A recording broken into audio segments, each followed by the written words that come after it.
प्रारंभ से रिपीट कर देते हैं, ठीक है, कोई बात नहीं, ऑन करना साउंड में भूल गया था। ठीक है, चलिए प्रारंभ करते हैं। राष्ट्रपति की शक्तियों के बारे में। राष्ट्रपति की 2 प्रकार की शक्तियां होती हैं और ये दोनों ही शक्तियां परिस्थितियों से संबंधित होती हैं, है ना।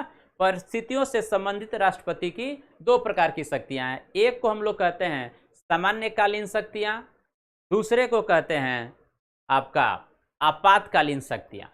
सामान्यकालीन शक्तियां कौन कौन सी हैं? जैसे कार्यपालिका की शक्ति, विधायिका की शक्ति, आपके सैन्य शक्ति, वित्तीय शक्ति। तो इस प्रकार की जो शक्तियां, राजनयिक शक्ति, है ना, तो ये सभी शक्तियां सामान्यकालीन शक्तियां। देख रहे हैं, कार्यपालिका, विधायिका, न्यायिक शक्तियां, वित्तीय शक्तियां, राजनयिक या कूटनीतिक या सैन्य शक्तियां, ये सभी शक्तियां राष्ट्रपति की सामान्यकालीन शक्तियां। आपातकालीन शक्तियां में क्या है? जैसे राष्ट्रपति शासन, राष्ट्रीय आपात की बात या आपके वित्तीय आपात की बात, ये सब आपातकालीन शक्तियां हैं। आज के क्लास में हम लोग 2 बातों की चर्चा करेंगे। क्या क्या? कार्यपालिका शक्तियां एवं विधायिका शक्तियां राष्ट्रपति की डिस्कस करेंगे, ठीक है ना। तो हमें यहाँ पे समझ में आ गया कि राष्ट्रपति की जो शक्तियां हैं वह 2 प्रकार की परिस्थितियों से संबंधित हैं। एक को सामान्यकालीन शक्तियां कह रहे हैं, तो दूसरे को आपातकालीन, ठीक है। सामान्यकालीन जो शक्तियां हैं उसमें कार्यपालिका की शक्ति, विधायिका की शक्ति, न्याय शक्ति, आपके जो है सैन्य शक्ति, राजनयिक शक्ति या इसी प्रकार से आपके वित्तीय शक्ति, ये सभी शामिल हैं। आपातकालीन शक्तियों में राष्ट्रीय आपात, वित्तीय आपात या राष्ट्रपति शासन की शक्तियां शामिल हैं। क्लियर है? साउंड आ रही है सबको? ठीक है, स्पष्ट है सबको? तो ये 2 प्रकार की शक्तियां। आज के सेशन में हम लोग कार्यपालिका एवं विधायी शक्तियां राष्ट्रपति की डिस्कस करेंगे, ठीक है। दीपक जी, साउंड आ रही है प्रॉपर? ठीक, ओके, चलिए तो आइए हम लोग पढ़ते हैं कार्यपालिका संबंधी शक्तियां। कार्यपालिका संबंधी राष्ट्रपति की शक्तियों में हम लोग डिस्कस किए थे अनुच्छेद 53 के अंतर्गत क्या था कि भारत संघ की कार्यपालिका का प्रमुख कौन होगा? राष्ट्रपति होगा। एवं राष्ट्रपति तो उसी बात को हम लोग कह सकते हैं कि देश की कार्यपालिका का सर्वोच्च अधिकारी कौन होता है? राष्ट्रपति होता है। एवं कार्यपालिका की समस्त शक्तियां क्या होती हैं? राष्ट्रपति में निहित होती हैं। तो अनुच्छेद 53 के अंतर्गत ये हम लोग डिस्कस किए थे, ठीक है।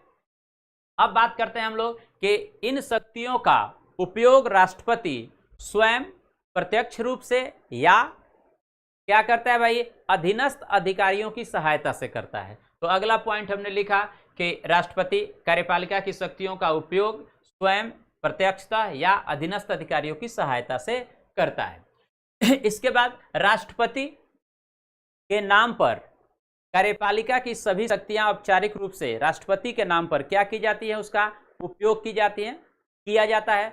तो इसके लिए भी निर्देश है कि अनुच्छेद 77 के अनुसार कार्यपालिका की समस्त शक्तियों का उपयोग राष्ट्रपति के नाम पर किया जाता है। ऐसा नहीं है कि किसी भी प्रकार से कर रहे हैं, यह भी निर्धारित है कि अनुच्छेद 77 में जिस तरह से प्रावधान किया गया है उसी के अनुसार कार्यपालिका की समस्त शक्तियों का उपयोग राष्ट्रपति के नाम पर किया जाता है ना।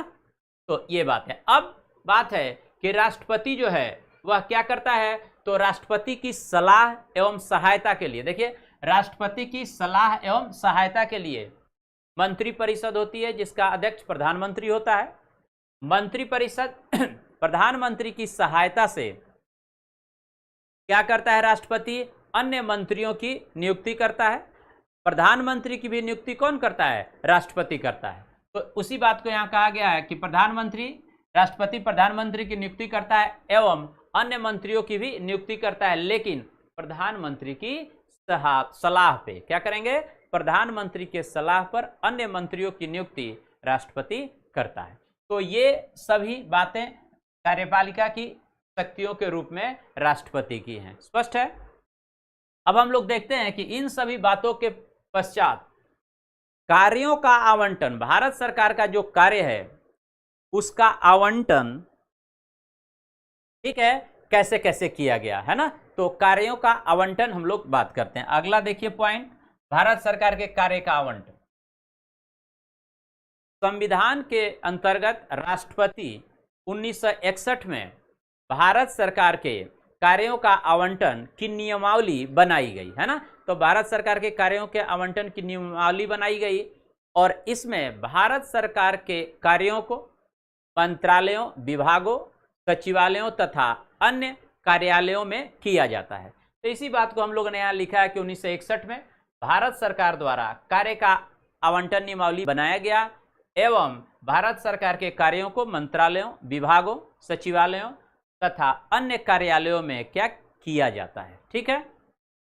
अब इसके बाद दूसरा पॉइंट हम लोग आते हैं कि जो कार्यों का आवंटन हो रहा है वह राष्ट्रपति द्वारा प्रधानमंत्री के सलाह पर किया जाता है। जो कार्य का आवंटन किया जाएगा कौन करेगा? राष्ट्रपति करेगा, लेकिन प्रधानमंत्री के सलाह पर, है ना। एवं राष्ट्रपति यदि चाहे, अच्छा, प्रधानमंत्री के सलाह पर कार्यों का आवंटन किसको किया जाता है? मंत्रियों को।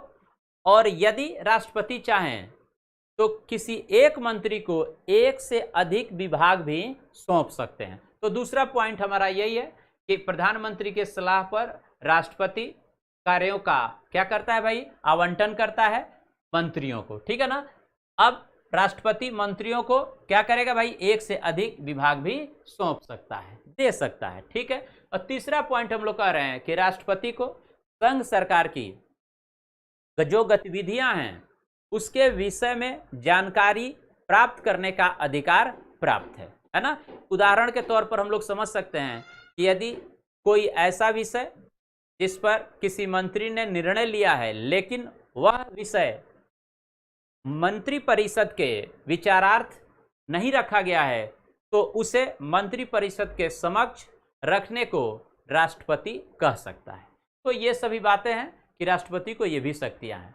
अब कार्य का आवंटन के पश्चात हम लोग यहाँ पे अगला पॉइंट देखिए क्या है?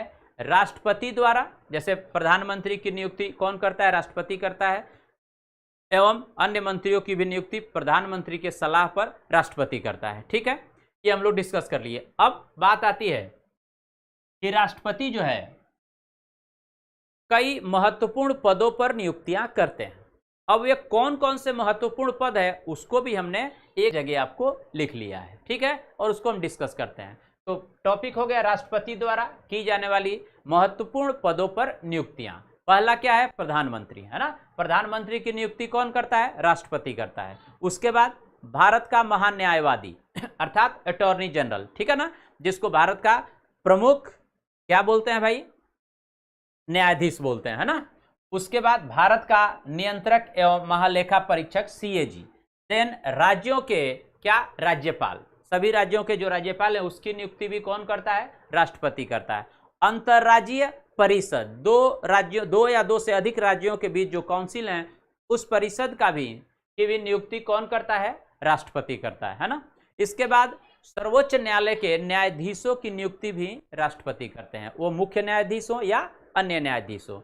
साथ ही साथ राज्यों के राज्यपाल की, राज्यों के उच्च न्यायालयों की नियुक्ति भी कौन करता है? उच्च न्यायालयों के न्यायाधीश की नियुक्ति कौन करता है?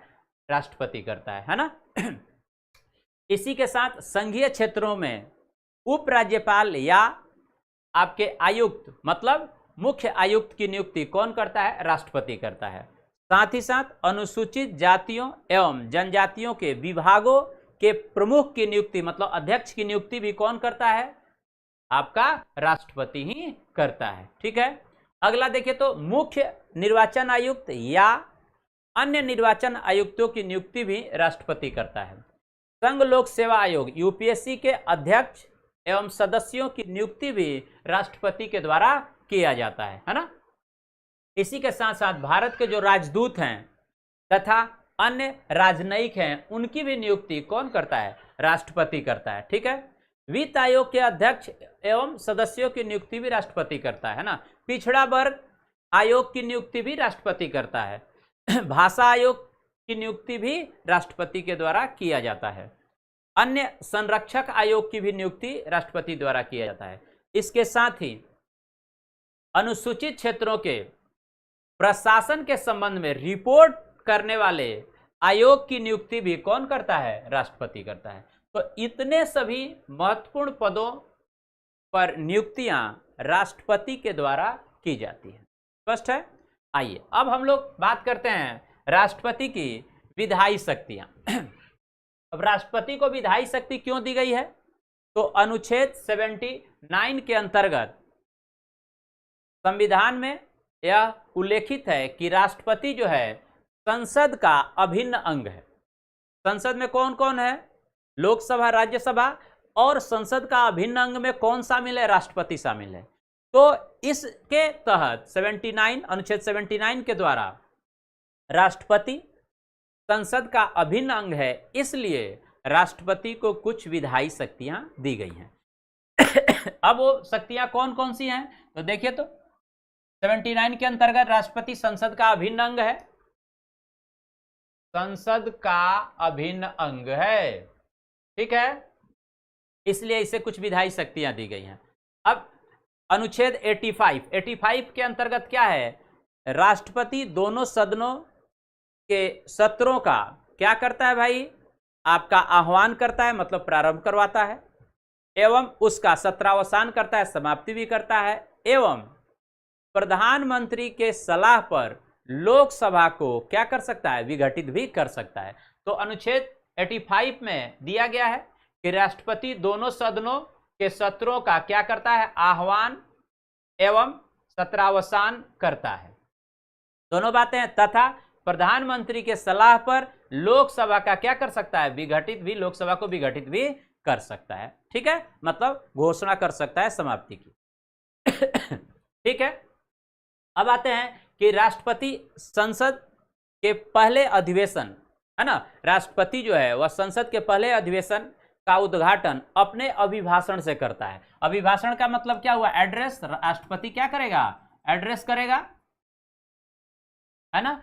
तो संसद के पहले अधिवेशन का उद्घाटन राष्ट्रपति अपने भाषण से करता है, अर्थात अभिभाषण से करता है। तो दो स्थितियां हैं, एक तो आम चुनाव के पश्चात, है ना, अभिभाषण जो होगा संसद के पहले अधिवेशन का, तो एक प्रत्येक आम चुनाव के पश्चात संसद के पहले अधिवेशन का अभिभाषण राष्ट्रपति करेगा। दूसरा, प्रत्येक वर्ष भी संसद के प्रत्येक प्रत्येक अधिवेशन का उद्घाटन राष्ट्रपति करता है। तो दोनों बातें हमने लिख दिया है, आम चुनाव के पश्चात और दूसरा प्रत्येक वर्ष का पहला अधिवेशन जो होता है उसका भी उद्घाटन राष्ट्रपति अपने अभिभाषण से करता है। अब इस अभिभाषण में राष्ट्रपति क्या बताता है?